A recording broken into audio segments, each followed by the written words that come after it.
আল্লাহ তাআলা ভালোবাসলেই সম্পদ দেন তা না। আল্লাহ তাআলা অনেক সময় ভালোবাসা বান্দাকে অভাবেও রাখেন। একটা উদাহরণ দিলে বুঝতে সহজ হবে। মনে করেন এক ছেলে এখান থেকে অনেক দূরে লেখাপড়া করে, দৈনিক তার গাড়িতে যাওয়া লাগে, অটোতে যাওয়া লাগে, ভ্যানে যাওয়া লাগে, বাসে যাওয়া লাগে, অনেক সময় লাগে, মাঝে মধ্যে গিয়ে ক্লাস পায় না, পড়া মিস হয়। বন্ধু বান্ধব সকলে মিলা তারে বলতেছে, তুমি এক বাবার এক ছেলে, তোমার বাবার সম্পদের অভাব নাই, অনেক টাকা পয়সার মালিক তোমার বাপ, সব সম্পদগুলোই তো তোমার, তা তুমি এত কষ্ট করো কেন? তুমি তোমার আব্বারে বললেই তো তোমার আব্বা তোমার একটা মোটর সাইকেল কিনা দেয়। আমাদের বাবার যদি এত টাকা হইতো তাইলে আমরা বললে আব্বারে যা বলতাম তাই করত। তুমি তোমার আব্বারে গিয়া বলবা যে তোমার একটা মোটর সাইকেল কিনে দিলে যথাসময়ে ক্লাসে আসবা, পড়াশোনা মিস হবে না। বলেন তো, এই ছেলেটা যদি মোটর সাইকেল কিনে তার জন্য উপকার আছে না নাই? আছে। সে দেখতেছে এর মধ্যে আমার জন্য কল্যাণ আছে। এবার সে বাবার কাছে আসছে, বাবার কাছে এসে বলতেছে, আব্বা আমার তো কলেজে যাইতে এই সমস্যা, ক্লাস মিস হয়, আপনার তো টাকা পয়সার অভাব নাই, আপনার একমাত্র সন্তান আমি, আপনি আমাকে চাইলে আমি যা চাই তাই দিতে পারেন, কিন্তু আমার সুবিধার্থে, পড়াশোনার সুবিধার্থে আপনি আমাকে একটা মোটর সাইকেল কিনা দেন, যাতে করে দৈনিক আমি যথাসময়ে কলেজে বা স্কুলে গিয়ে উপস্থিত হইতে পারি। এতে আমার সময় বাঁচবে, পড়ালেখার উপকার হবে। ছেলেটা বাবাকে ফজিলত বর্ণনা করলো মোটর সাইকেল কেনার। বাবা একটু চিন্তা ভাবনা কইরা একটু পরে গরম হইয়া ধমক দিয়ে বলতেছে, এই সর, এখান থেকে যা, মোটর সাইকেল কিনা দিব না, ঠ্যাং ভেঙে হাতে ধরায় দিব, তাও মোটর সাইকেল কিনা দিব না।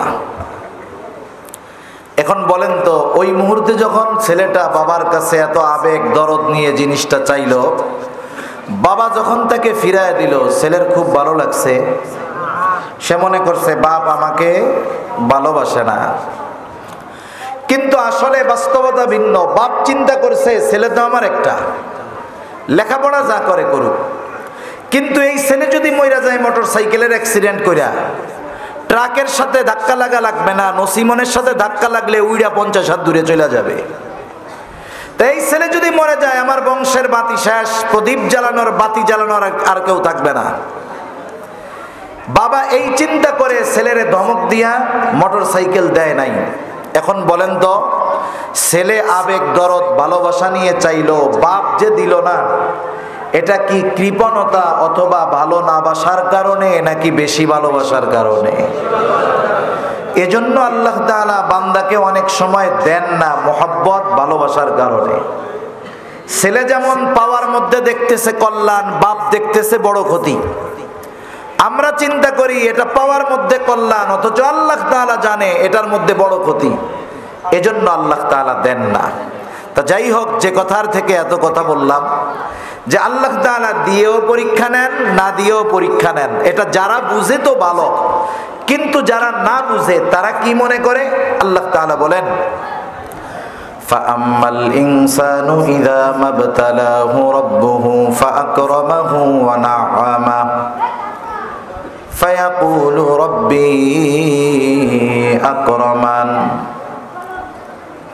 আল্লাহ রাব্বুল আলামিন বলেন, ফাআম্মাল ইনসান ইযা মাবতালাহু রাব্বুহু, যখন মানুষকে তার রব পরীক্ষা করার জন্য, ফাআকরামাহু ওয়া না'আমা, তাকে সম্মানিত করেন, তাকে সম্পদ দেন, নেয়ামত দিয়ে পরিপূর্ণ করে দেন, তাকে সমাজের মধ্যে, দেশের মধ্যে সম্মানিত করে দেন।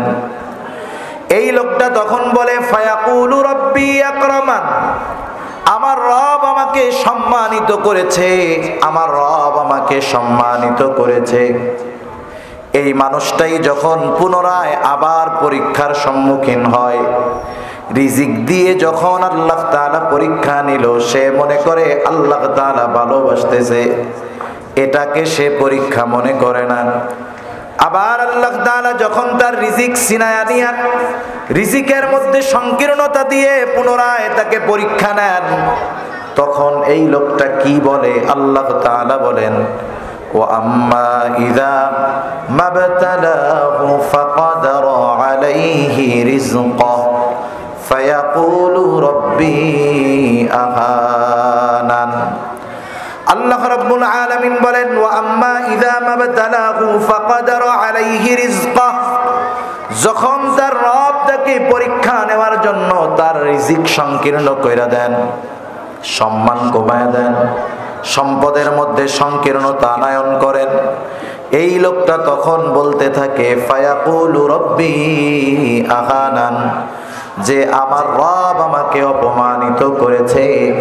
মুফাসসিরিনে কেরাম বলেন তার বলার ভাবটা হলো এইরকম, সে কেমন যেন বলতে চায় আমি সম্পদ সম্মানের উপযুক্ত ছিলাম, কিন্তু আমার রব আমাকে এগুলো না দিয়ে অপমানিত করেছে।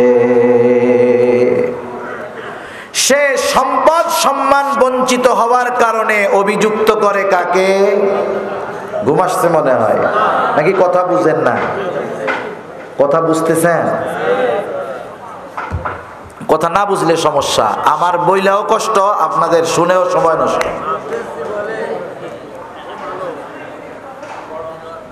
আল্লাহ রাব্বুল আলামিন সম্পদ সম্মান যখন তার সংকীর্ণ করে দেন, সে তার এই সম্পদ সম্মান সংকীর্ণ হওয়ার কারণ হিসাবে অভিযুক্ত করে কাকে? আরো জোরে বলেন কাকে? আরো জোরে বলেন কাকে? আল্লাহ রাব্বুল আলামিনকে সে অভিযুক্ত করে। যখন কেউ কোনো বিষয়ে আমাকে আপনাকে অভিযুক্ত করবে যেই বিষয়ের সাথে আমার আপনার কোনো সম্পৃক্ততা নাই, মিথ্যা দোষে যখন আমাকে আপনাকে কেউ দোষারোপ করবে, আমি আপনি যতই দুর্বল হই না কেন, বলেন তো এই মিথ্যা অভিযোগকারীর জবাব আমি আপনি দিব কি দিব না? অবশ্যই দিব। বলবো যে তুমি আমাকে যেই ব্যাপারে অভিযুক্ত করতেছ এর সাথে আমার কোনো সম্পৃক্ততা নাই, এর কারণ আমি বর্ণনা করব যে তুমি এই কারণে তুমি এই অবস্থার মধ্যে পতিত হয়েছে। দুনিয়ার অনেক মানুষ এমন আছে মাঝে মধ্যে আইসা বলে, মনে করেন ভোটে দাঁড়াইছে, ভোটে হইতে পারে নাই, সে কেমন যেন বলে আসলে আমি হওয়ার উপযুক্ত ছিলাম কিন্তু আল্লাহ আমারে হইতে দিল না। এটা বলার দ্বারা সে আল্লাহ তাআলাকে অভিযোগের কাঠগড়ায় দাঁড় করায়। ওই ধরনের মানুষগুলাও যখন রিজিক সংকীর্ণতার মুখোমুখি হয়ে যায়, ওরা তাদের রিজিক সংকীর্ণতার কারণে আল্লাহ তাআলার ব্যাপারে অভিযোগ তুলে। আল্লাহ রব্বুল আলামিনও ওই ধরনের মানুষের অভিযোগের জবাব দিয়ে বলেন, ওরা বলে আমি সম্পদ সম্মানের উপযুক্ত ছিলাম কিন্তু আমার রব আমাকে এগুলো থেকে বঞ্চিত করে অপমানিত করেছে। আর আল্লাহ তাআলা তাদের এই কথার জবাবে বলেন, কাল্লা, তোমরা যেই অভিযোগ আমার ব্যাপারে দিচ্ছ এটা কখনোই সত্য নয়। তোমরা যেই অভিযোগ দিচ্ছ এটা কখনোই সত্য নয়, বরং শুনে নাও। এবার আল্লাহ তাআলা ওই ধরনের মানুষের রিজিকের সংকীর্ণতা কেন আসে, কেন ওই শ্রেণীর মানুষ রিজিক সংকীর্ণতার মধ্যে পড়ে, এই সূরার আলোকে আল্লাহ রাব্বুল আলামিন চারটি কারণ বর্ণনা করেন। কয়টি কারণ? আরো জোরে বলেন কয়টা? মনে রাখবেন এই চারটি কারণ দুনিয়ায় যদি কোনো মানুষের মধ্যে থাকে, সে দুনিয়ায় রিজিক সংকীর্ণতার মুখোমুখি হবে। মুফাসসিরিনে কেরাম বলেন এই চারটি বিষয় যার মধ্যে বিপরীত দিক থাকবে, অর্থাৎ এই চারটি বিষয়ের ভালো দিক যদি কারো মধ্যে থাকে, আল্লাহ তাআলা এই দুনিয়ায় তাকে বরকতময় রিজিক দান করবে। এটা দুনিয়ার ওয়াজ বলা চলে, দুনিয়া পাওয়ার ওয়াজ। দুনিয়াতে কোনো মানুষ চায় না যে আমার রিজিক সংকীর্ণ হোক। রিজিক একটা ব্যাপক শব্দ, এটা শুধু অর্থ আর সম্মানের সাথে সম্পৃক্ত বিষয় এমনটা নয়। একটা নেক বিবি এটাও রিজক, একটা নেক সন্তান এটাও উত্তম রিজক, সুস্থ থাকা এটাও রিজক, টাকা পয়সাও রিজক। মনে রাখবেন রিজিক এটা ব্যাপক এক শব্দ। আমি যদি আপনাদের জিজ্ঞাসা করি, বলেন তো দুনিয়ায় যেই লোকটা সবচাইতে বড় বেনামাজি, সবচাইতে বড় নাফরমান, ওই লোকটা কি কখনো রিজিক সংকীর্ণতাকে পছন্দ করবে নাকি? ওই লোকটাও রিজিক সংকীর্ণতা পছন্দ করবে না। এজন্য আমরা নামাজে দোয়ার মধ্যে আল্লাহ তাআলার কাছে রিজিক চাই। আল্লাহুম্মা রযুকনা রিজকান ওয়াসিআ, আল্লাহ আপনি আমাদেরকে প্রশস্ত রিজিক দান করেন। কোন সময় আল্লাহ তাআলার কাছে রিজিক সংকীর্ণতা কামনা করতে হয় না। আল্লাহ তাআলা যদি কাউকে রিজিক সংকীর্ণতা দিয়ে দেন, আর যদি বাস্তবেই ওই পরীক্ষার মুখোমুখি হতে হয়, ওই পরীক্ষায় পাশ করা বড় কঠিন। এজন্য আল্লাহ তাআলার কাছে কখনো পরীক্ষা, বিপদ, মুসিবত কামনা করতে হয় না। যদি আল্লাহ দিয়েই দেন, কি করতে হবে সে বিষয়গুলো আল্লাহ তাআলা এবং রাসূলুল্লাহ সাল্লাল্লাহু আলাইহি ওয়াসাল্লাম জানিয়ে দিয়েছেন। তা আজকে আমরা যে বিষয়টা নিয়ে কথা বলবো সেটা হলো রিজিক সংকীর্ণতা কেন আসে। রিজিক সংকীর্ণতার কারণ সূরাতুল ফজরের এই আয়াতগুলোর আলোকে রিজিক সংকীর্ণতার কারণগুলো আমরা জানবো। ওই কারণগুলো যদি আমাদের কারো মধ্যে থাকে, কারণগুলো আমরা আমাদের থেকে বের করব ইনশাআল্লাহ। কারা কারা তৈরি আছে হাত উঁচা করি তো, নারায়ে তাকবীর, নারায়ে তাকবীর, মাশাআল্লাহ। একটু দিলের কান লাগায় শুনবো। আল্লাহ তাআলা জবাবে বলতেছেন, কাল্লা, কখনোই নয়। তোমরা যেই কথা বলতেছো যে আমি তোমাদের রিজিক সংকীর্ণ করেছি, এটা কখনো নয়। কেন তাহলে তোমাদের রিজিক সংকীর্ণ হলো? আল্লাহ তাআলা বলেন, বাল লা তুকরিমুনাল ইয়াতীম, বরং তোমাদের রিজিক সংকীর্ণতার এক নম্বর কারণ হলো তোমরা ইয়াতীমদেরকে সম্মান করো না। ইয়াতীমদের সম্মান করো না, এর দ্বারা উদ্দেশ্য কি? ইয়াতীম তো ছোট মানুষ হয়, বড় মানুষ কেমনে ছোট মানুষকে সম্মান করবে? ছোট মানুষকে তো স্নেহ করা যায়। সেই জন্য মুফাসসিরিনে কেরাম বলেন, এর দ্বারা উদ্দেশ্য হলো তোমরা ইয়াতীমের হক যথাযথভাবে আদায় করো না। ইয়াতীমকে সম্মান করো না অর্থাৎ ইয়াতীমের হক যথাযথভাবে আদায় করো না। ইয়াতীম গরিব হোক আর ধনী হোক, প্রত্যেকটা ইয়াতীমের হক আমাদের উপরে আছে। ইয়াতীমের এক নম্বর হক হলো, ইয়াতীম ধনী হোক আর গরিব হোক, প্রত্যেকটা ইয়াতীমের সাথে সদাচরণ করা, ভালো ব্যবহার করা, ইয়াতীমের সাথে উত্তম আচরণ করা। কিন্তু সমাজের মধ্যে দেখা যায় কোন বাচ্চা যদি দরিদ্র, তার বাবা মারা গেছে, মা মারা গেছে, মা বাবা কেউ নাই, তার প্রতি স্নেহশীল যত্নশীল হওয়ার বিপরীতে এটা বাদ দিয়া বরং তার উপরে আমরা আরো জুলুম করি বেশি।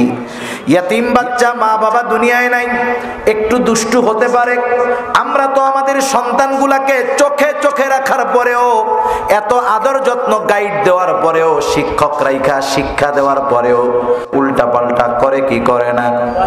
আর যেই বাচ্চাটার মা নাই, বাবা নাই, যার গাইড নাই, সে একটু দুষ্টুমি করতেই পারে, আমরা তাকে তুচ্ছ তাচ্ছিল্য করি, উল্টা পাল্টা কথা বলি, কষ্ট দেই, গায়ে হাত দেই, মার দেই। অথচ মনে রাখতে হবে, ইয়াতীমের গায়ে আঘাত করা, ইয়াতীমকে কষ্ট দেওয়া, এটা আল্লাহ এবং তার রাসূল উভয়ে নিষেধ করেছে। সেজন্য ইয়াতীমের সাথে সর্বাবস্থায় উত্তম আচরণ করতে হবে, ধনী হোক আর গরিব হোক। সে যদি গরিব হয়, দুইটা চিন্তা করবে। এক নাম্বার চিন্তা করবে, আমার বাবা যদি থাকতো আমাকে কেউ আঘাত করতো না, আমাকে কেউ কষ্ট দিত না। দুই নাম্বার চিন্তা করবে, টাকা পয়সা থাকলে সবাই আদর করতো। আর যদি ইয়াতীম ধনী হয়, তার সাথে যদি খারাপ আচরণ করা হয়, সে সম্পদওয়ালা হতে পারে ঠিক, কিন্তু খারাপ আচরণ করার কারণে তার অন্তরের মধ্যে এই ব্যথা আসবে যে আমার বাবা যদি বেঁচে থাকতো তাহলে আজকে এরা কেউ আমার সাথে খারাপ আচরণ করতো না। আমার আপনার নবীজি ইয়াতীম ছিলেন। ইয়াতীম হয়ে নবী দুনিয়ায় আসছেন। এই জন্য নবীজি ইয়াতীমের ব্যাপারে বেশি উপলব্ধি করতে পারতেন যে একজন ইয়াতীমের কত কষ্ট। আল্লাহ তাআলাও রাসূল আকরাম সাল্লাল্লাহু আলাইহি ওয়াসাল্লামকে জানায় দিলেন, ফাআম্মাল ইয়াতীমা ফালা তাকহার। নবী হে, আপনি তো ইয়াতীম ছিলেন, আমি আপনাকে ইয়াতীম অবস্থায় পেয়েছিলাম। আমি ইয়াতীম অবস্থায় পাওয়ার পর আপনাকে যথাযথ লালন পালনের ব্যবস্থা করেছিলাম। সুতরাং আপনি তো ইয়াতীমের ব্যথা বুঝেন, তাই আপনি কখনো ইয়াতীমের সাথে কঠোর আচরণ করবেন না। এই নির্দেশ যে আল্লাহ তাআলা তার নবীকে দিয়েছেন, বিষয়টা এমন নয়। অনেক সময় এক মজলিসে একজনকে বলার মাধ্যমে সবাইকে বলা হয় একজনকে উদ্দেশ্য করে, কিন্তু এই কথাটা কিন্তু একজনের জন্য নয়, বরং উদ্দেশ্য থাকে সকলেই জানি এই কথা থেকে শিক্ষা গ্রহণ করে। যদিও নবীজিকে বলা হয়েছে, তবে এই শিক্ষাটা শুধু নবীর জন্য নয়, এই কথাটা শুধু নবীর জন্য নয়, কিয়ামত পর্যন্ত যত উম্মত আসবে সবার উপরে আদেশ, যত আল্লাহর বান্দা দুনিয়ায় আসবে সবার উপরে আদেশ যে আমার বান্দারা, তোমরা ইয়তীমের সাথে কখনো খারাপ আচরণ কইরো না। কারণ কি? ইয়তীমের সাথে খারাপ আচরণ করা হলো আবু জেহেলের অভ্যাস। আবু জেহেলের এক খাসলাত ছিল, সে ইয়তীমদের সম্পদ দখল করত, ইয়তীমদের সাথে খারাপ আচরণ করত। এই জন্য ইয়তীমের সাথে খারাপ আচরণ করা এটা হলো আবু জেহেলের খাসলাত। আর ইয়তীমের সাথে ভালো আচরণ করা মুহাম্মাদুর রাসূলুল্লাহ সাল্লাল্লাহু আলাইহি ওয়াসাল্লামের অভ্যাস। আপনি কার অভ্যাস গ্রহণ করবেন? কার? মুহাম্মাদুর রাসূলুল্লাহ সাল্লাল্লাহু আলাইহি ওয়াসাল্লামের অভ্যাস গ্রহণ করতে হবে।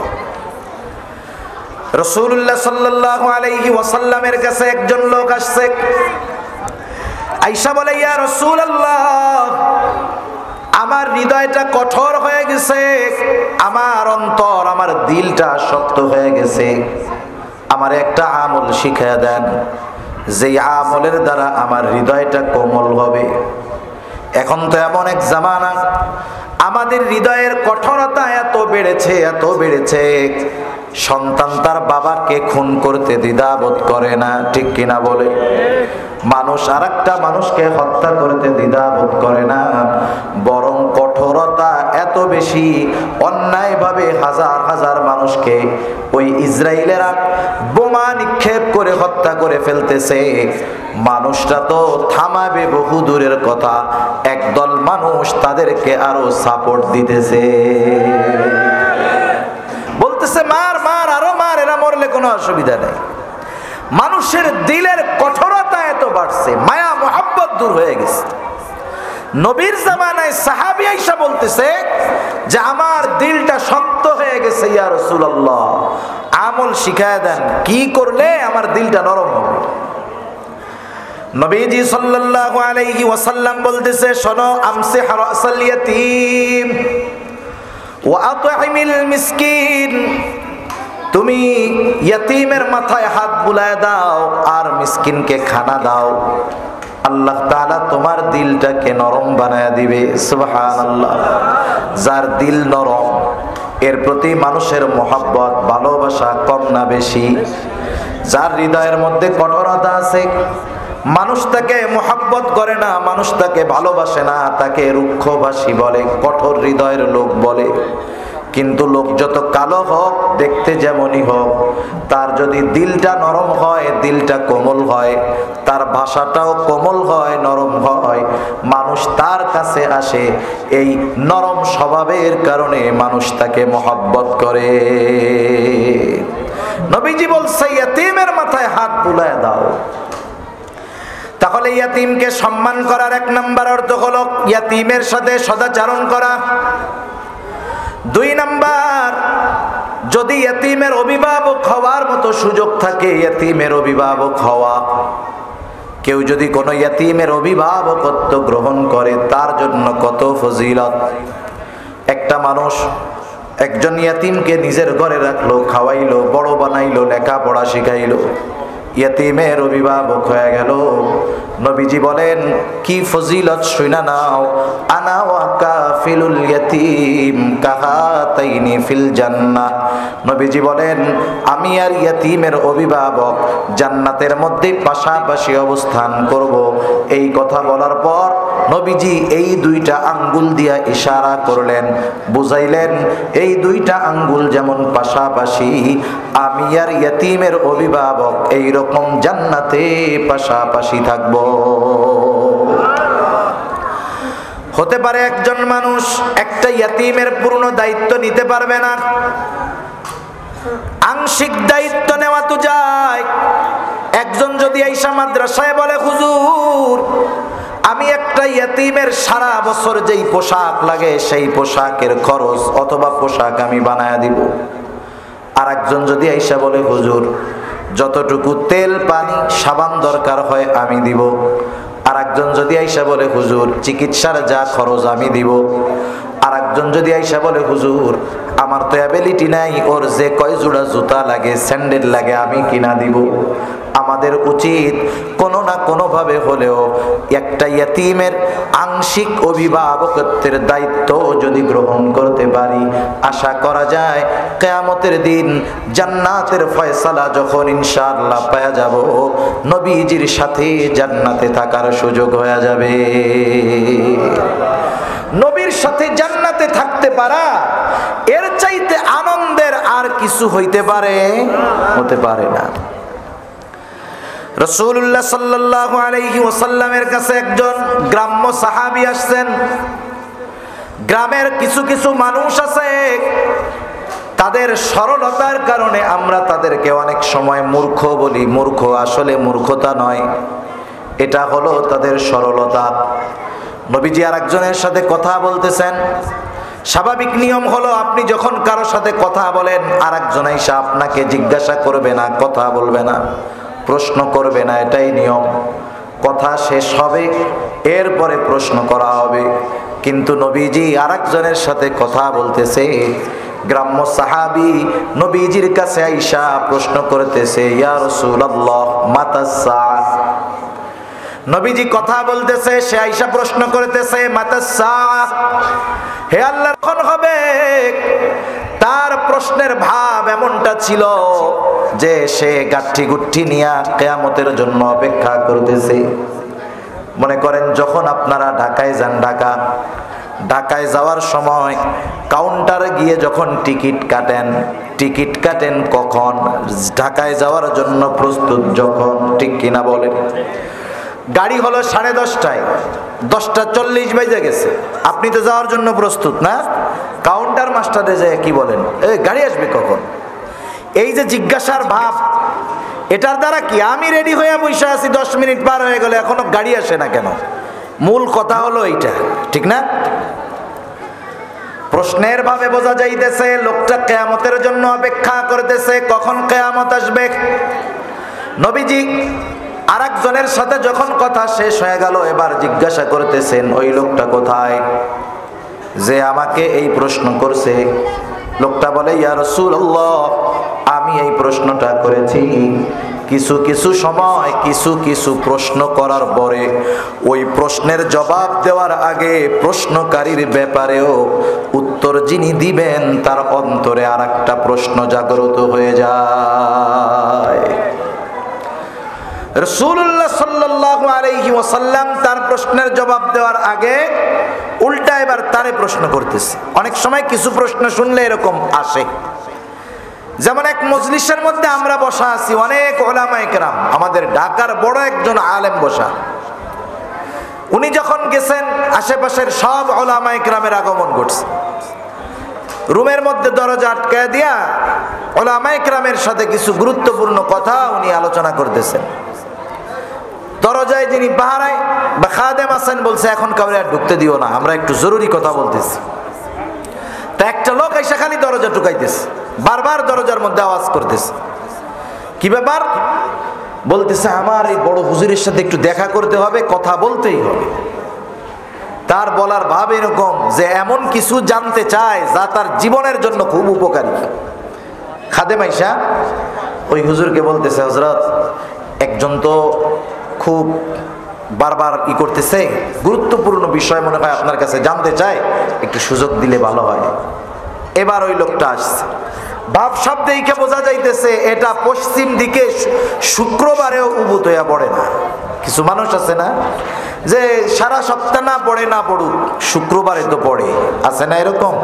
আর কিছু আল্লাহর বান্দা আছে জীবনেও পড়ে না, ওরটা পড়া হবে মরার পরে। আয়েশা প্রশ্ন করতেছে, হুজুর জরুরি একটা প্রশ্ন। কি প্রশ্ন? বলে রাসূল সাল্লাল্লাহু আলাইহি ওয়াসাল্লামের শ্বশুর শাশুড়িদের নামগুলো আমার একটু জানার দরকার। খুবই গুরুত্বপূর্ণ প্রশ্ন না? হ্যাঁ। হুজুর এবার তারা প্রশ্ন করেছে, তোর প্রশ্নের জবাব তো আমি দিব, তুই আগে আমার দোয়ায় কুনুতটা শোনা। একেবারে বাস্তব, আমি ওই মজলিসে উপস্থিত, আমাদের ঘাড়ের উপর দিয়া লাফ দিয়া দরজা ফাঁক করে বের হয়ে পলায় চলে গেছি। সেজন্য কিছু প্রশ্ন করার পরে তার ওই প্রশ্নের ব্যাপারে একটা প্রশ্ন অন্তরে আসে। রাসূলুল্লাহ সাল্লাল্লাহু আলাইহি ওয়াসাল্লাম ওই প্রশ্নকারীকে এইবার প্রশ্ন ছুড়ে দিলেন, কিয়ামতের জন্য তুমি কি পাথেয় সংগ্রহ করছো, কি সামানা গুছায় রাখছো? ওই লোকটার সহজ সরল জবাব, আমি আল্লাহ এবং তার রাসূলকে ভালোবাসি। এই লোকটার এই প্রশ্নের জবাবটা এতটা ভালো লাগছে নবীজির কাছে, এটা তার হৃদয় থেকে আসছে, মুখ দিয়া বাইর করছে। এই জবাবের ভিতরে কোনো লৌকিকতা নাই, লোক দেখানোর চিন্তা নাই, একেবারে হৃদয় থেকে জবাব দিয়েছে, আমি আল্লাহ এবং তার রাসূলকে ভালোবাসি। নবীজিও জবাব দিয়া দিলেন, শোনো, যে যাকে ভালোবাসে তার সাথে জান্নাতে অবস্থান করবে। এই কথা শুনে লোকটা বাড়ির পথে হাঁটা ধরছে। হযরত আনাস রাদিয়াল্লাহু তাআলা আনহু বলেন, আল্লাহর রাসূলের জবানে এই কথাটা শ্রবণ করবার পর, ইসলাম গ্রহণ করার পরে আমরা এতটা খুশি হই নাই নবীজির জবানে এই কথাটা শ্রবণ করবার পরে যতটা খুশি আমরা হয়েছি ইসলাম গ্রহণ করার পরে এতটা খুশি আমরা কখনো হই নাই। তিনি বলেন, আমি আল্লাহর রাসূলকে ভালোবাসি, আবু বকর ওমর রাদিয়াল্লাহু তাআলা আনহুমাকে ভালোবাসি, যদিও তাদের মতো আমল করতে পারি নাই, তবে আশা করি আমার এই ভালোবাসার কারণে আমি জান্নাতে তাদের সাথে থাকতে পারবো। একজন সাহাবী নবীজির সাথে অবস্থান করাটাকে নিজের জীবনের সবচাইতে বড় সৌভাগ্যের বিষয় মনে করতেন, আর সেই সৌভাগ্যের বিষয় অর্জন করার অন্যতম মাধ্যম ইয়াতীমের অভিভাবক হওয়া। আমরা একজনের পরিপূর্ণ অভিভাবক না হতে পারি, আংশিক বিষয়ের অভিভাবক হওয়ার চেষ্টা করব। আল্লাহ তৌফিক দান করুক, জোরে বলি আমিন। সাথে সাথে আমার অধীনস্থ যদি কোনো ইয়াতীম থাকে, সাবধান, তার হক তো আদায় করব, যেন এমনটা না হয় যে আমি তার সম্পদ জোর কইরা ভোগ করে ফেলতেছি। দুনিয়ায় অনেক মানুষ আছে ইয়াতীমের অভিভাবক হইয়া সেই ইয়াতীমের সম্পদ ভক্ষণ করে, ইয়াতীমকে তার সম্পদ বঞ্চিত করে, এমন লোক দুনিয়ায় আছে না নাই? আবু জেহেলের অভ্যাস ছিল, আবু জেহেল যখন দেখতো কোন সম্ভ্রান্ত সম্পদশালী ব্যক্তি মুমূর্ষ অবস্থায় মারা যাওয়ার পূর্ব মুহূর্ত তার ইয়াতীম বা ছোট বাচ্চা আছে, নাবালক বাচ্চা আছে, আবু জেহেল গিয়া তার কানের কাছে গিয়া বলতো, ভাই তুমি তো হয়তো দুনিয়ায় আর বেশি সময় থাকবা না, কিন্তু তুমি মারা যাবার পর কি হবে তোমার সম্পদের, কি হবে তোমার এই নাবালক সন্তানের, কে দেখাশোনা করবে? মানুষে তো খেয়া ফেলবে। তুমি একটা কাজ করো, তুমি সকলের সামনে এই ওসিয়ত কইরা যাও যে তোমার মৃত্যুর পর তোমার সন্তান এবং সম্পদের অভিভাবক হইলাম আমি। ওই লোকটাও চিন্তা করতো, আবু জেহেল যদি আমার সম্পদ এবং সন্তানের অভিভাবক হয়ে যায়, কেউ আমার সন্তান এবং সম্পদের দিকে চোখ তুইলা তাকানোর সাহস পাবে না। মানুষেরা বইলা যাইতো, আবু জেহেল এই সুযোগটা কাজে লাগাইতো। ওই অভিভাবক যখন মারা যাইতো, আবু জেহেল সম্পদগুলো নিজের দখলে রেখে দিত। ইয়াতীম বাচ্চা যখন বালেগ হইয়া আবু জেহেলের কাছে গিয়া সম্পদ চাইতো, আবু জেহেল ওই ইয়াতীম সন্তানগুলোকে ঘাড় ধাক্কা দিয়া বাইর কইরা দিত। আবু জেহেলের ব্যাপারে আল্লাহ তাআলা এজন্য বলেন, আপনি কি তারে দেখেন নাই যে কিয়ামতকে অস্বীকার করে। শুধু তাই না, ফাযালিকাল্লাযী ইয়াদুররুল ইয়াতীম, ইয়াতীমদেরকে ঘাড় ধাক্কা দিয়ে বাইর করে দেয়। সেজন্য ইয়াতীমের সম্পদ ভক্ষণ করা এটা আবু জেহেলের খাসলাত। সাধারণ সম্পদ একরকম, ইয়াতীমের সম্পদটা আর একরকম। সাধারণভাবে কারো সম্পদ অন্যায়ভাবে খাওয়া এটা নিঃসন্দেহে গুনাহ। আল্লাহ তাআলা বলেন, ওয়ালা তাকুলু আমওয়ালাল ইয়াতামা যুলমা ইন্নামা ইয়াকুলুনা ফি বুতুনিহিম নারা। আরেক জায়গায় আল্লাহ তাআলা বলেন, ইন্নাল্লাযীনা ইয়াকুলুনা আমওয়ালাল ইয়াতামা যুলমা ইন্নামা ইয়াকুলুনা ফি বুতুনিহিম নারা। আল্লাহ তাআলা বলেন, নিশ্চয়ই যারা জুলুম করে অন্যায়ভাবে ইয়াতীমের সম্পদ ভক্ষণ করে, আল্লাহ তাআলা বলেন, ইন্নামা ইয়াকুলুনা ফি বুতুনিহিম নারা, কেমন যেন তারা আগুন দিয়ে তাদের পেট ভরপুর করে। বুঝে থাকলে একটু জবাব দেন যে আগুনের স্থান জান্নাত নাকি জাহান্নাম? ইয়াতীমের সম্পদ যে পেট ভক্ষণ করতেছে সম্পদ দিয়া, সে আগুন দিয়ে পেট ভরপুর করতেছে।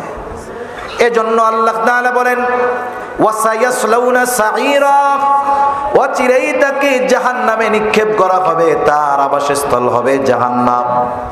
সেজন্য সাবধান, আমরা ইয়াতীমের হক আদায় করব, কখনো ইয়াতীমের সম্পদ ভক্ষণ করব না, কারণ ইয়াতীমের সম্পদ এটা হলো আগুন। তাহলে রিজিক সংকীর্ণতার কারণ কয়টা? জোরে বলেন না কয়টা? আমি বুঝতে পারছি যে এ ওয়াজ আপনাদের এই জায়গায় চলে না।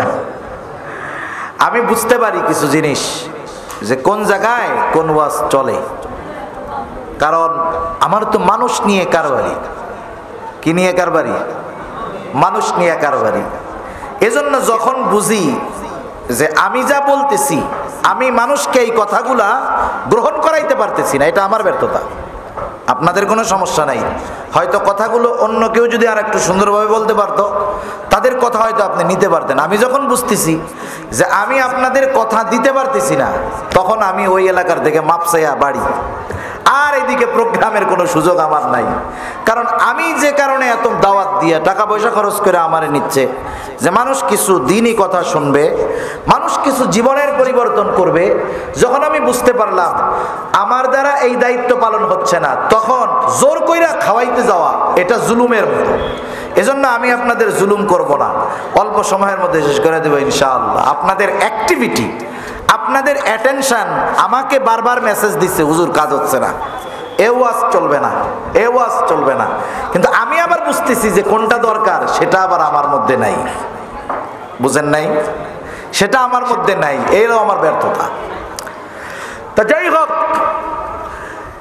ইয়াতীমের হক আদায় করা এটা হলো ইয়াতীমকে সম্মান করা, ইয়াতীমের হক নষ্ট না করা এটা হলো ইয়াতীমকে সম্মান করা। 2 নাম্বার আল্লাহ তাআলা বলেন, ওয়ালা তাহাদ্দুনা আলা তুআমিল মিসকিন।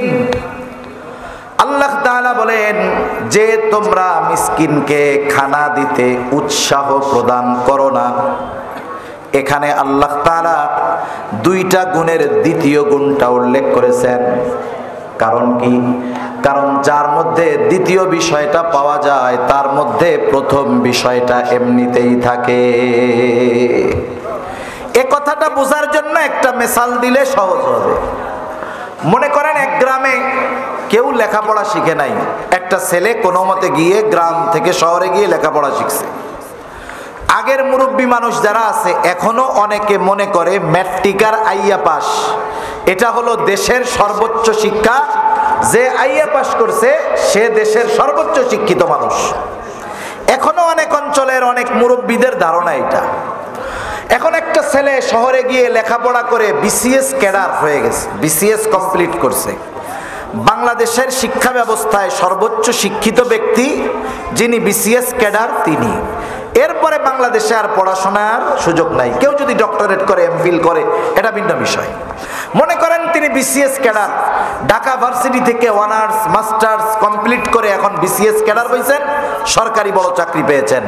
আগের আমলে ম্যাট্রিক পাস করলে মানুষজন মিষ্টি নিয়ে দেখতে আসতো।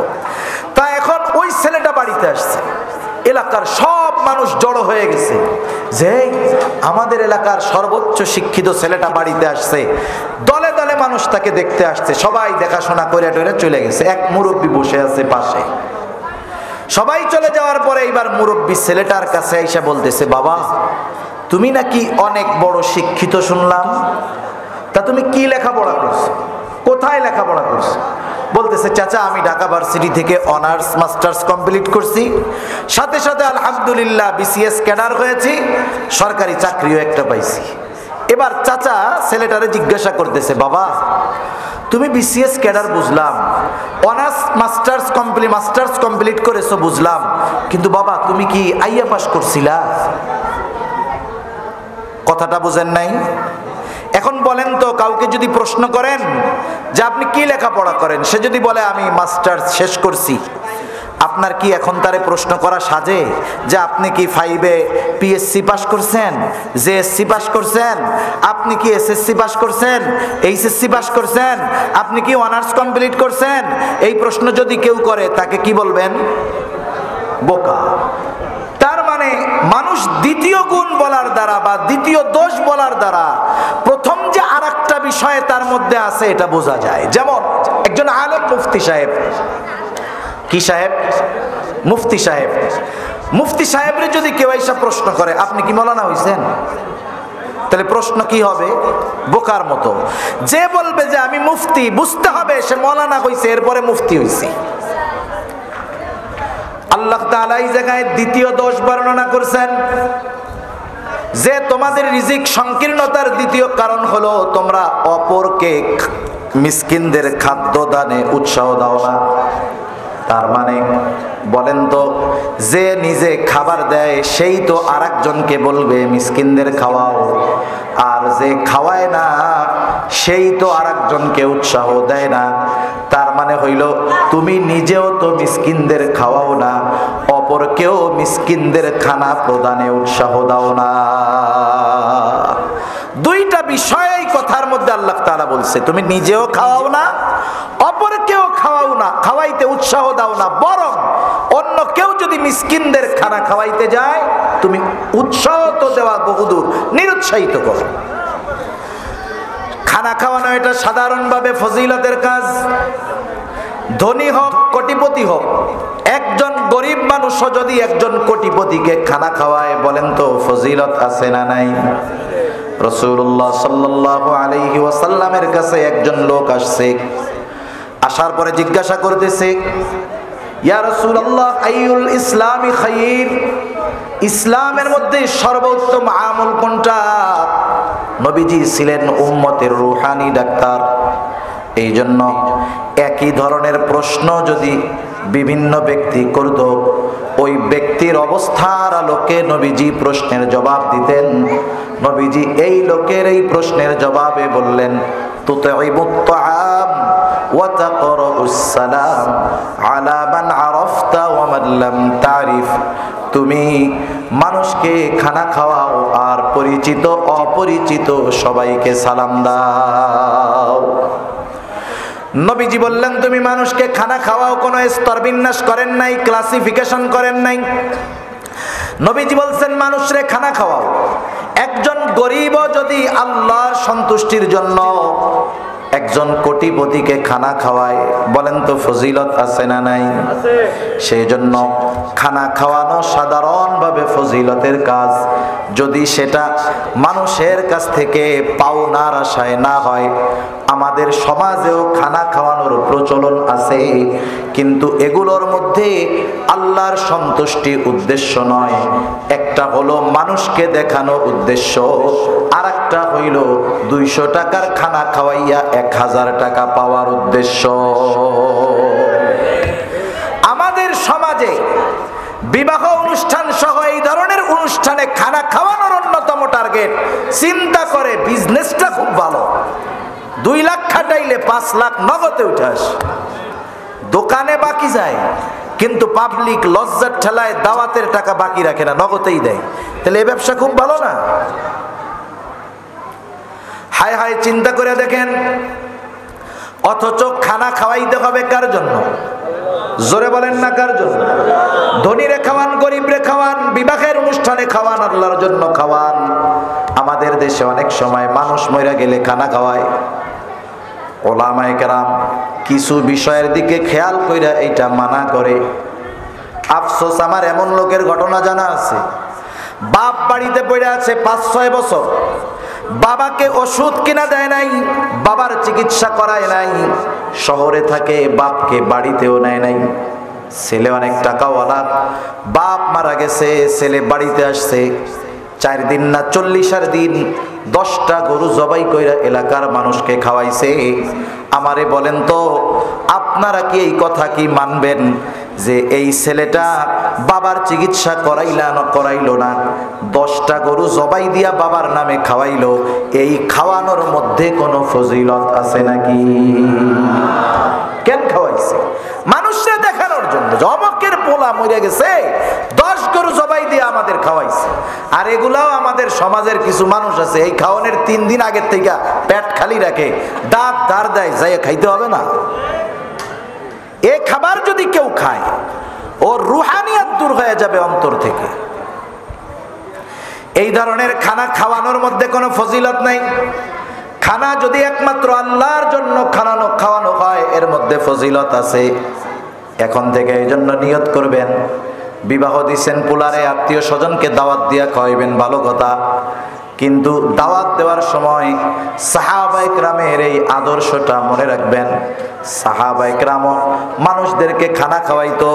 তারা খানা খাওয়ায়া কি বলতো? তারা বলতো, ইন্নামা নুতঈমুকুম লিওয়াজহিল্লাহ লা নুরিদু মিনকুম জাযাআন ওয়ালা শুকুরা। তারা বলতো, ইন্নামা নুতঈমুকুম লিওয়াজহিল্লাহ, আমরা তোমাদেরকে খানা খাওয়াইছি কার জন্য? আল্লাহর নাম আস্তে কইলে ভাল লাগে। কার জন্য? আরো জোরে বলেন, কার জন্য? আমরা তোমাদেরকে খানা খাওয়াইছি আল্লাহর জন্য। যেহেতু আল্লাহর জন্য খাওয়াইলাম, এই খানার প্রতিদান তোমাদের কাছে চাই না। লা নুরিদু মিনকুম জাযা, আমরা তোমাদের কাছে কোনো প্রতিদান চাই না। প্রতিদান তো বহুদূর, বিনিময় তো বহুদূর। ওয়ালা শুকুরা, খানা খাওয়ার পরে আমারে থ্যাংক ইউ দাও, ধন্যবাদ দাও, এটাও চাই না। খানা খাইছো আলহামদুলিল্লাহ কও, কিন্তু আমাকে ধন্যবাদও দেওয়া লাগবে না, তোমাদের কাছে কৃতজ্ঞতাও আশা করি না। কারণ খানা খাওয়াইছি আল্লাহর জন্য, এই খানা খাওয়ানোর প্রতিদান যিনি দিবেন তিনি কে? সেই জন্য সাধারণভাবে যারাই খানা খাওয়ান ফজিলত আছে যদি আল্লাহর জন্য হয়। আবার খানা খাওয়ানোটা কখনো কখনো শুধু কর্মের মধ্যে সীমাবদ্ধ থাকে তা নয়, এটা ঈমানের সাথে সম্পৃক্ত হয়ে যায়। এক হাদিসের মধ্যে নবীজি বলেন, আল্লাহর রাসূল সাল্লাল্লাহু আলাইহি ওয়াসাল্লাম বলেন, ওই ব্যক্তি মুমিন নয় যে নিজে পেট পুইরা খায় আর তার পাশে তার প্রতিবেশী অভুক্ত থাকে। নবীজি বলেন সে ঈমানদার নয়। এই জন্য প্রতিবেশী অভুক্ত যে তাকে খাওয়ানো, এটা হলো ঈমানি দায়িত্ব। তাহলে খানা খাওয়ানো কিছু সময় সাধারণ আমল, আল্লাহর জন্য খাওয়াইলে ফজিলত, আর কিছু কিছু সময় এই খানা খাওয়ানোটা ঈমানি আমল। যদি প্রতিবেশী অভুক্ত থাকে, তাকে খাওয়ানো শুধু ভালো কাজ তা নয়, বরং এই খানা খাওয়ানোটা ঈমানের সাথে সম্পৃক্ত বিষয়। আর যদি মিসকিন অসহায় প্রতিবেশী হয়, মিসকিন দরিদ্র হয়, বলেন খানা খাওয়াইলে ফজিলত কম হবে না বেশি হবে? এই জন্য যারা খানা খাওয়ায় আল্লাহর জন্য, তাদের রিজিকের মধ্যে সংকীর্ণতা আসে না, আল্লাহ তাআলা প্রশস্ত করে দেয়। সেজন্য আল্লাহ বলেন, তোমাদের রিজিক সংকীর্ণতার প্রথম কারণ হইল লা তুকরিমুনাল ইয়াতীম, তোমরা ইয়াতীমদের সম্মান করো না। দ্বিতীয় কারণ হইল ওয়ালা তাহাদ্দুনা আলা তুআমিল মিসকিন, তোমরা নিজেরাও তো মিসকিনদের খানা দাও না, অপরকেও খানা প্রদানে উৎসাহ দাও না। সেজন্য নিজে মিসকিনদের খাওয়াবো, অপরকে উৎসাহ দিব। দোকানে বসছি, গরিব মানুষ এসে কিছু খাইতে চাইতেছে, গ্রামের ভিক্ষুক দরিদ্র মানুষ, এদেরকে তো চেনা জানামো। শহরে নাইলে চিটিং বাজার বাটপার আছে, হাত ব্যাগা কইরা গাড়ির মধ্যে উঠা গাড়ির থেকে নামলেই ও ফিটফাট। কিন্তু শহরে তো চেনা যায় যে এই লোকটা গরিব দরিদ্র, নিজের কাছে নাই, বন্ধুরে বলেন যে 10টা টাকা ধার দাও, আর নাইলে তুমি তার একটা পাউরুটি কিনা দাও। আপনি এতটুকু বলার কারণে, উৎসাহ দেওয়ার কারণে, সে খাওয়াইলো কিনা, উৎসাহ দেওয়ার কারণে সওয়াবের মালিক আপনি আমিও হয়ে যাব, ঠিক কিনা বলেন? 3 নাম্বার রিজিক সংকীর্ণতার কারণ, ওয়াতাকুলুনাত তুরাসা আকলাল লাম্মা। আল্লাহ তাআলা বলেন তোমরা ওয়ারিসি সম্পদ সব একা ভক্ষণ কইরা খায়া ফেলো।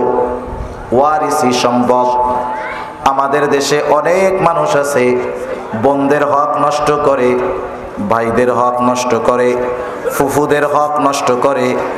যারা প্রাপ্য ছিল সম্পদের তাদের দেয় নাই, একা একা সব সিস্টেমে দখল দিয়া খায়া সম্পদের পাহাড় গড়ায়া এখন হাজী সাহেব হয়ে গেছে।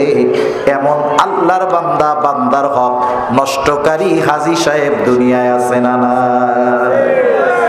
মনে রাখবেন, বান্দার হক এটা বড় জটিল জিনিস। কিয়ামতের দিন আল্লাহর হক আল্লাহ চাইলে মাফ করে দিতে পারে, বান্দার হক আল্লাহ তাআলা মাফ করবে না, এটা সবচেয়ে জটিল জিনিস। অনেক ভাই আছে বোনদের হক নষ্ট করে।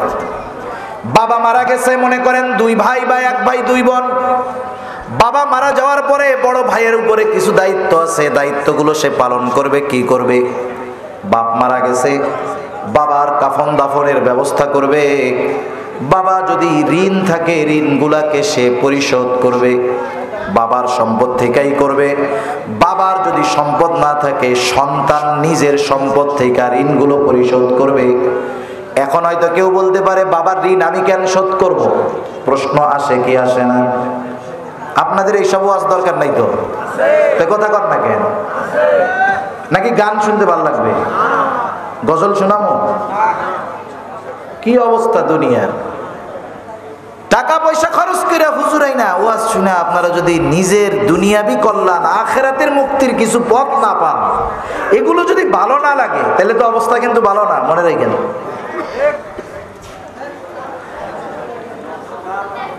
রাসূল আকরাম সাল্লাল্লাহু আলাইহি ওয়াসাল্লামের কাছে এক লোক আসছে।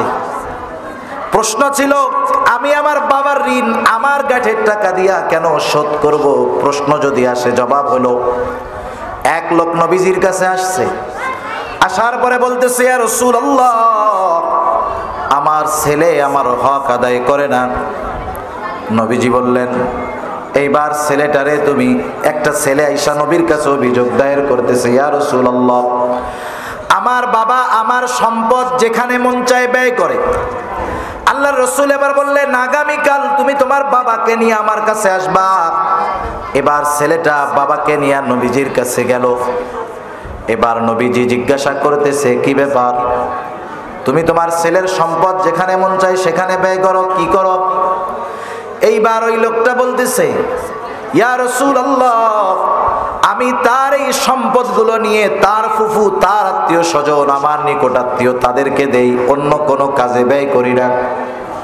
কিন্তু এই লোকটা যখন নবীজির কাছে তার সন্তান তার ব্যাপারে অভিযোগ দিল, ব্যথায় কষ্টে লোকটার বুক ফাইটা কান্না আসতেছে। এই লোকটা তখন মনে মনে কিছু কথা চিন্তা কইরা চোখ দিয়া পানি পড়তেছে।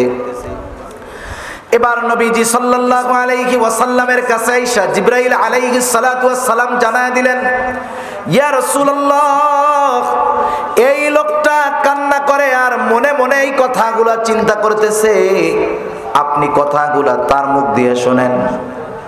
নবীজি এবার বলতেছে, তুমি কি চিন্তা কইরা কান্দো, কথাগুলো আমার কাছে বলো। লোকটা বলতে চায় না।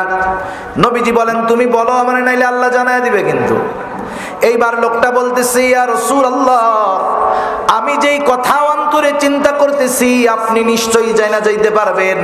যেহেতু জানা যাইতে পারবেন, আমি বইলা দেই, ইয়া রাসূলুল্লাহ, আমার সন্তান যখন এই কথাগুলো আপনার কাছে বলছে আমার হৃদয় ফেটে যায়। আমি তখন মনে মনে বলতেছি, আহারে সন্তান, তুমি কি সেই সময়ের কথাগুলা বইলা গেছো যখন তুমি কিছুই বলতে পারতা না, যখন তুমি কিছুই খাইতে পারতা না, নড়তে পারতা না, আমি তোমাকে কোলে কইরা নিয়া তোমাকে হাঁটাইতাম, প্রস্রাব করাইতাম, পায়খানা করাইতাম। ও সন্তান, ওই সময়ের কথাগুলো তো তোমার মনে নাই। অসুস্থ তুমি হইতা, কিন্তু গোটা রাত না ঘুমায়া আমি বাবা কাটায় দিতাম। ও সন্তান, আজকে তোমার বন্ধুদের সাথে ভালো সম্পর্ক, তাদের পিছনে ব্যয় করো, খরচ করো, কিন্তু আমি বাবা, আমার জন্য তোমার মায়া হয় না।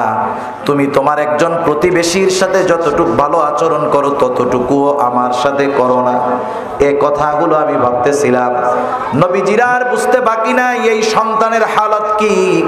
নবীজি এবার ওই ছেলেটার দুই কলার চাইপা ধরছে, দুই হাত দিয়া, এরকম দুই হাত দিয়া কলারটা টানা ধরে ওরে বলতেছে, এই শোন, আনতা ওয়া মালুকা লিয়াবিক, তুইও তোর বাপের, তোর মালও তোর বাপের, তুইও তোর বাপের, তোর মালও তোর বাপের। সুতরাং বাপ যদি মারা যায়, বাপ যদি ঋণ থাকে, বাপের যদি 1 টাকাও না থাকে, ওই বাপ যদি লাখ টাকাও ঋণ থাকে, ওই ঋণ পরিশোধ করবে তার সন্তান। আর যদি বাবা ঋণ রাইখা যায়, সম্পদ রাইখা যায়, তাইলে বাবার সম্পদ থেকে ঋণ পরিশোধ করবে। এরপরের দায়িত্ব হলো, বাবা যদি কোনো ওসিয়ত করে যায়, ওসিয়তটাকে সে পূরণ করবে। বাপ যদি ওসিয়ত করে, আমার সব টাকা মাদ্রাসায় দিয়া দিস, সব জমি মাদ্রাসায় দিয়া দিস, এই ওসিয়ত কার্যকর হবে না। বরং সমুদয় সম্পদের সর্বোচ্চ 3 ভাগের 1 ভাগ পরিমাণ যদি ওসিয়ত করে, এই ওসিয়ত মান্য করতে সন্তান বাধ্য। এইবার ওসিয়ত পূরণ করার পর মিলাদ দেওয়া আগে না, ওই 40 করা আগে না। এইবারের দায়িত্ব হলো, যেই সম্পদ অবশিষ্ট আছে প্রত্যেকটা ওয়ারিসকে তার হক যথাযথভাবে বুঝায়া দেওয়া। এটা হলো কাজ। মজলিস বসে 4 দিন আর 40 দিনের মিলাদের মজলিস বসায় ভাই বোন আত্মীয় স্বজন নিয়ে, অথচ মজলিস বসার দরকার ছিল বাবার এই সম্পদে কার কতটুকু হক আছে সমানভাবে। একজনের সব নিয়ে গেছে, মামলা করবে। মামলা, যিনি মামলা লিখবেন কি কয় জানেন? কয় তোর সব নিচে নিচে, তোরে বাঁচায় রাখছে, আলহামদুলিল্লাহ কয়া বাদ, মামলা করিস না, তাইলে তুইও বাঁচবি না।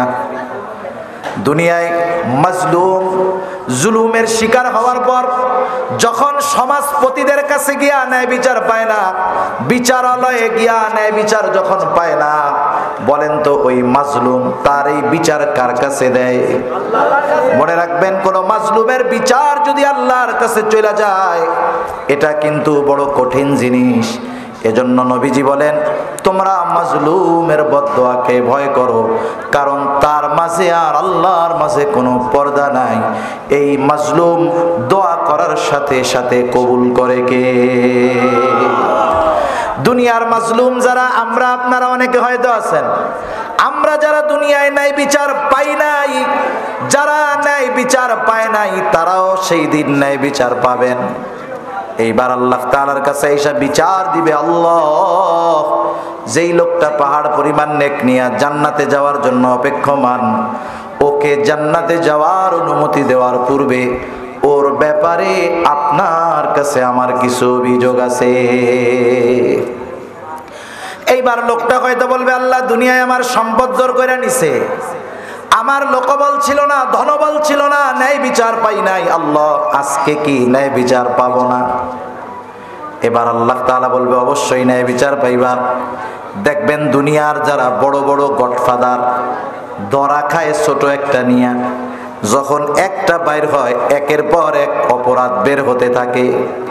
যখন একজন ন্যায় বিচার পায়, বারবার এবার অনেকে গিয়া তার বিরুদ্ধে অভিযোগ দায়ের করে, হাসরের ময়দানে যখন দেখবে ওই লোকটা তো আল্লাহ তাআলার কাছে ন্যায় বিচার পেয়ে গেল, ওই জালেম তো আমার উপরেও জুলুম করেছিল, এবার সে গিয়া আল্লাহ তাআলার কাছে তার ব্যাপারে অভিযোগ দায়ের করবে। একের পর এক অভিযোগের পাহাড় তার বিরুদ্ধে দাঁড়ায় যাবে। আল্লাহ তাআলা জিজ্ঞাসা করবে, তারা তোমার ব্যাপারে যে অভিযোগ দায়ের করছে এটা কি মিথ্যা নাকি? বলে না, আল্লাহ সত্য। কারণ কিয়ামতের দিন মিথ্যা বলার কোনো উপায় নাই। দুনিয়ায় যেমন আদালতের পাশে 200 টাকা দিয়ে সাক্ষী কিনতে পাওয়া যায়, কিয়ামতের দিন আল্লাহর কসম ওই রকম সাক্ষী থাকবে না, বরং তার নিজের জবানটা পর্যন্ত তার কর্মের ব্যাপারে সাক্ষ্য দিবে। তার চোখ, তার হাত, তার কর্মের ব্যাপারে সাক্ষ্য দিবে, মিথ্যা বলার উপায় নাই। এইবারও বলবে আল্লাহ তাদের অভিযোগ সত্য, তাহলে তুমি যাদের হক দুনিয়ায় নষ্ট করছো তাদের হক গুলো আদায় করে দাও। লোকটা বলবে, আল্লাহ এ তো দুনিয়া না, দুনিয়া না, দুনিয়া যদি হইতো 1 শতক জমি নিয়েছি 10 শতক দিয়ে দিতাম, এখন জমি পামু কোথায়? এইবার বাদী বলবে, আল্লাহ এটা তো দুনিয়া না, দুনিয়ায় আমার সম্পদ ছিল, ওর দরকার ছিল, অন্যায়ভাবে আমার সম্পদ দখল দিয়েছে। এই জগতে তো জমির কোনো কারবারই নাই, আজকে আমার যা দরকার সেটা ওর কাছে আছে, আমার এই জমির হকটা ওর নেকি দিয়া আল্লাহ আপনি আদায় করে দেন। এইবার সে একের পর এক তার নেকি দিয়া মানুষের হক আদায় করবে। পাহাড় পরিমাণ নেকের মালিক মানুষের হক না আদায় করতে করতে সব নেকি শেষ। এবার বলবে, আল্লাহ আমার তো আর কোনো নেকি নাই, 15 বার হজ করছিলাম তার নেকিও শেষ, 30 বার ওমরা করেছিলাম তারটা শেষ, আর একজনেরটা মাইরা দিনই কাজে ব্যয় করছিলাম, সব শেষ। অভিযোগকারীরা বলবে, আল্লাহ ওর নেকি নাই তাতে অসুবিধা নাই, আমাদের কাঁধে তো গোনার ঋণ, গোনার বোঝা, ও আমাদের গোনাগুলো নিয়ে আমাদেরকে আমাদের এই হকটা আদায় করে দিই। নবীজি বলেন, বাকি হকদারের গোনাগুলা নিয়া এইবার সে পাহাড় পরিমাণ গোনার মালিক হয়ে যাবে। নবীজি বলেন, এই লোকটার নামাজের অভাব ছিল না, রোজার অভাব ছিল না, সাদকার অভাব ছিল না, ভালো কাজের অভাব ছিল না, নফল ইবাদতের অভাব ছিল না, শুধুমাত্র বান্দার হক নষ্ট করত। এই কারণে এই লোকটা কিয়ামতের দিন সবচাইতে নিঃস্ব লোক হয়ে যাবে। এজন্য আমি ছাড় দেওয়ায় অভ্যস্ত হব। আমরা গ্রাম অঞ্চল, শহর অঞ্চলে দেখি এরকম 1 ইঞ্চি জমি ছাড়তে চায় না। বুড়া মানুষ খুনখুনা হয়ে গেছে, লাঠি দিয়ে চলতে পারে না, ওই লোক 1% কি 1 ইঞ্চি জমি ছাড়তে রাজি নাই। দুনিয়া একটু ছাড় দেন, আখেরাতে আল্লাহ ছাড় দিয়ে দিবে, ঠিক কিনা বলেন? দুনিয়ায় যদি এতটুক খান, আখেরাতে ধরা খাইলে অবস্থা টাইট হয়ে যাবে। আর যদি ওয়ারিস আত্মীয় স্বজনের এটা খায়, ডাবল ডাবল হক নষ্ট হয়। একটা হলো তার হক নষ্ট করে, আর একটা হলো আত্মীয় হিসাবে হক নষ্ট করে। এজন্য আল্লাহ তাআলা বলেন, তুমি মনে করতেছো ওয়ারিসের সম্পদ নিয়া সম্পদের পাহাড় হয়ে যাইবা, তোমার ব্যাংকে টাকা থাকবে, বড় বাড়ি থাকবে, গাড়ি থাকবে, কিন্তু আমি আল্লাহ আখিরাতের শাস্তি তো রাখছি, দুনিয়ায় তোরে এমন সিস্টেমে ফালামু তুই কিছু খাইতে পারবি না, না খাইয়া মরা লাগবে। আছে না এরকম সম্পদওয়ালা অনেক? আরে যুবক বয়স 40-45 বছর বয়স হয়েছে, এমন রোগ হইছে, ডাক্তার টেস্ট মেস্ট কইরা কয় তুমি কিন্তু বাইসে আছো আলহামদুলিল্লাহ। এখন তাই কি করবো আমি? ডাক্তার বলে বাকি জীবন যদি বাঁচতে হয় আমার কথা মাইনা চলবি। এই সব মানুষ আল্লাহর কথা মানুক আর না মানুক, ডাক্তারের কথা কিন্তু একেবারে সুন্দরভাবে মানে, ঠিক না? ডাক্তার যদি বলে তোমার 24 ঘন্টায় 4 বার ওষুধ খাওয়া লাগবে, 6 ঘন্টা পর পর, রাত 9টায় খাইলে ভোর 3টায়, রাত 3টায় খাইতে হবে। আল্লাহর বান্দা জীবনে ফজরের নামাজে উঠে না, দেখবেন 2:45টায় অ্যালার্ম দিয়া বড়ি খাইতে উঠছে। আছে না নাই? অভাব নাই। এখন ডাক্তার বলতেছে আমার কথা মাইনা চলবা, তোমার ডায়াবেটিস আছে, হাই প্রেশার আছে, কিডনির সমস্যা আছে, সব হাই হাই। এখন যদি বাঁচতে হয় কি করবা? কিছুই খাওয়া দাওয়া করা যাবে না, গোশত মাংস মশলা এসব তো কিছুই খাওয়া না। কি খাবো? আলা চাউলের জাউ খাবা। আলা চাউলের জাউ চিনেন? আলা চাউলের জাউ খাবা, তা আবার জাউয়ের মধ্যে কিন্তু লবণ দিতে পারবা না, এবার বলেন তো, এই খাবার যদি ছাগলের সামনে দেন, জিব্বা দিয়ে এক চাটা দিয়ে লাথি মারে বলায় দিবে। আল্লাহ বলেন সম্পদ তোর ব্যাংকে ভরা, কিন্তু এমন খাবার সামনে আসবে গরুর গোস্তের গ্রান শুকবি, তুই খাইতে পারবি না। এর সে কষ্ট আর আছে নাকি দুনিয়ায়? তাহলে চিন্তা করে দেখেন, যারা এরকম বান্দার হক নষ্ট করে সম্পদের পাহাড় বানায়, ওরা মনে করতেছে আমি কত কিছু বানায় ফেলতেছি, কিন্তু আখেরাত শেষ করে দিচ্ছে। রিজিক প্রশস্ত ছিল, সংকীর্ণ করে ফেলতেছে। এজন্য আল্লাহ তাআলা বলেন ওয়াতাকুলুনাত তুরাসা আকলাল লাম্মা, তোমাদের রিজিক সংকীর্ণতার অন্যতম একটা কারণ হলো যে তুমি ওয়ারিসি সম্পদ সব খেয়ে ফেলো। 4 নাম্বার কারণ ওয়াতুহিব্বুনাল মালা হুব্বান জাম্মা, অতিরিক্ত মালের মোহাব্বত, মাল উপার্জন করতে করতে এমন ব্যস্ত তুমি খাওয়ারই টাইম পাও না। মাঝে মধ্যে দেখবেন অনেক বুড়া মানুষ সাক্ষাৎকার দেয়, বলে আমার বয়স 85 বছর, এখনো আমি 12 ঘন্টা ডিউটি করি।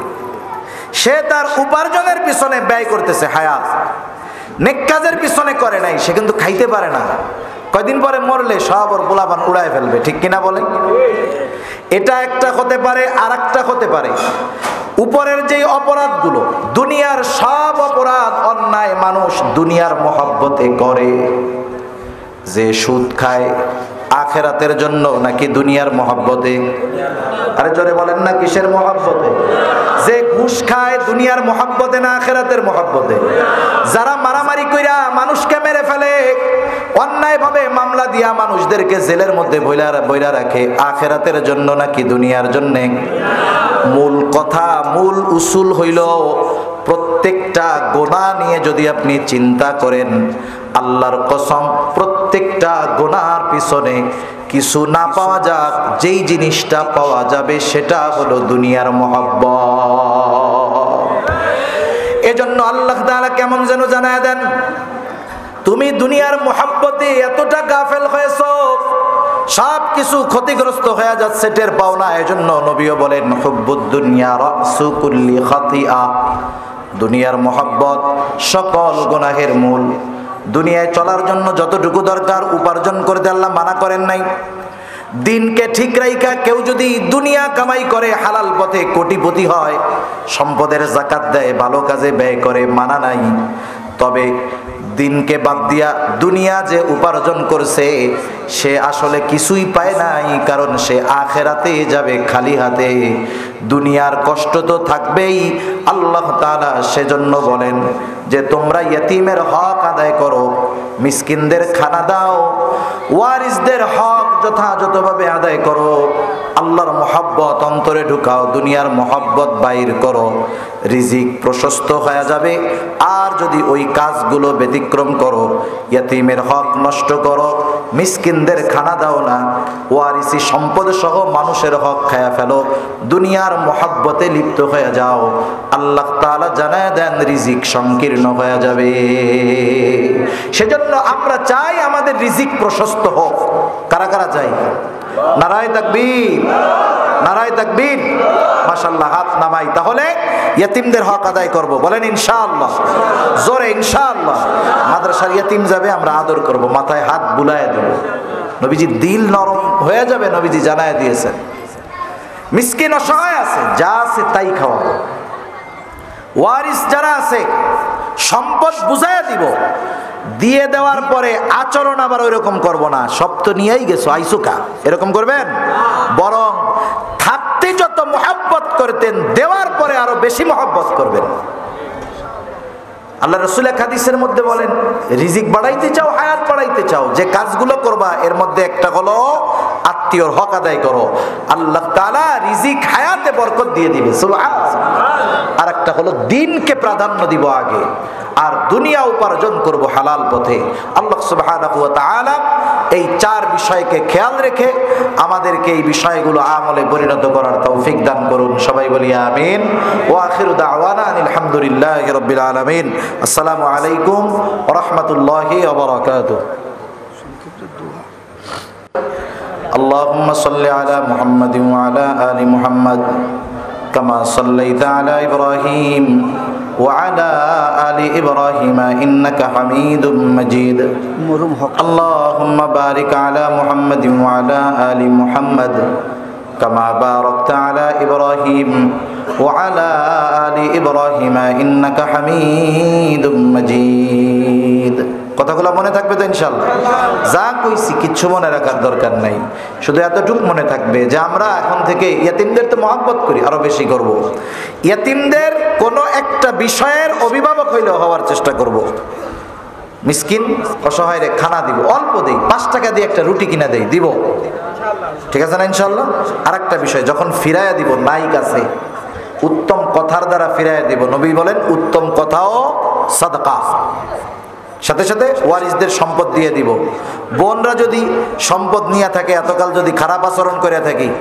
এখনই গিয়া নগদে কাজ করব দাওয়াত দিব যে আসো সাথে সাথে দিনকে সর্বাবস্থায় প্রাধান্য দিব আল্লাহ তৌফিক দান করুন আলহামদুলিল্লাহি রাব্বিল আলামিন ওয়াল আকিবাতু লিল মুত্তাকিন والصلاة والسلام على خير خلقه محمد وعلى آله وأصحابه أجمعين ربنا ظلمنا أنفسنا وإن لم تغفر لنا وترحمنا لنكونن من الخاسرين ربنا آتنا في الدنيا حسنة وفي الآخرة حسنة وقنا عذاب النار ربنا لا تزغ قلوبنا بعد إذ هديتنا وهب لنا من لدنك رحمة إنك أنت الوهاب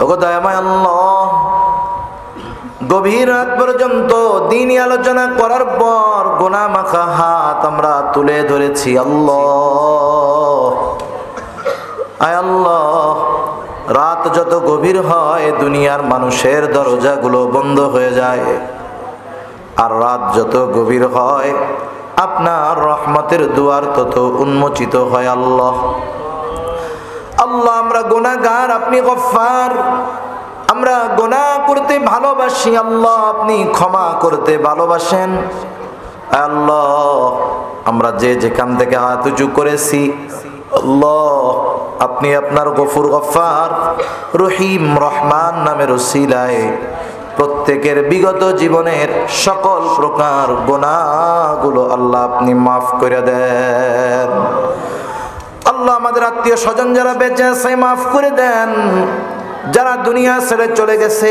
তাদের মাফ করে কবরগুলো আপনি জান্নাতের টুকরো বানিয়ে দেন আল্লাহ খাস করে এই মাদ্রাসা আপনি কবুলের মঞ্জুর করে নেন মাদ্রাসার জমিদাতা হক সাহেব দুনিয়া থেকে চলে গেছে ওনারে মাফ করে দেন খাস করে মাদ্রাসার ওস্তাদ ছাত্র পরিচালক মুহতামিম আল্লাহ পরিচালনা পর্ষদে যারা আছে সকলকে আপনি কবুলের মঞ্জুর করে নেন মাদ্রাসাকে মোহাব্বত কইরা যারা অর্থ দিয়ে শ্রম দিয়ে সময় দিয়ে সৎ পরামর্শ দিয়ে বিভিন্নভাবে সহযোগিতা করে আল্লাহ প্রত্যেকের ছোট বড় সকল প্রকার সাহায্য সহযোগিতা আপনি কবুলের মঞ্জুর করে নেন যে যে আশায় সহযোগিতা করেছে আল্লাহ প্রত্যেকের মনের নেক চাওয়া নেক আশাগুলো আপনি কবুল করে নেন ইয়া রাব্বাল আলামিন খাস করে আমাদের আত্মীয় স্বজন যারা দুনিয়া ছেড়ে চলে গেছে তাদের ক্ষমা করে কবরগুলো আপনি জান্নাতের টুকরো বানায় দেন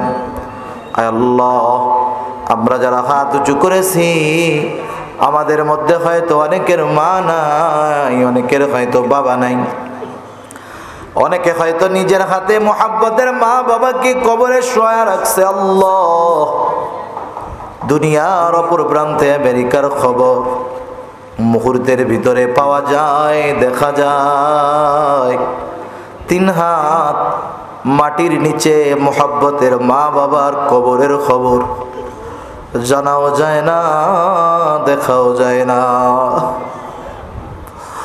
আয় আল্লাহ গুনার কারণে যদি কারো মা বাবার কবরে আযাব হয় আয় আল্লাহ এখানে উলামায়ে কেরাম আছেন তালিবুল ইলম আছে আপনার দাড়ি পাকা অনেক বান্দা আছে অনেক যুবক আবেদ আছে, মুসাফির আছে। আল্লাহ, যাকে পছন্দ, যার আমল পছন্দ, তার আমলের ওসিলায় ওই মা বাবার কবরের আযাব আল্লাহ আপনি মাফ করে দেন। কবরগুলারে আপনি জান্নাতের টুকরো বানায় দেন।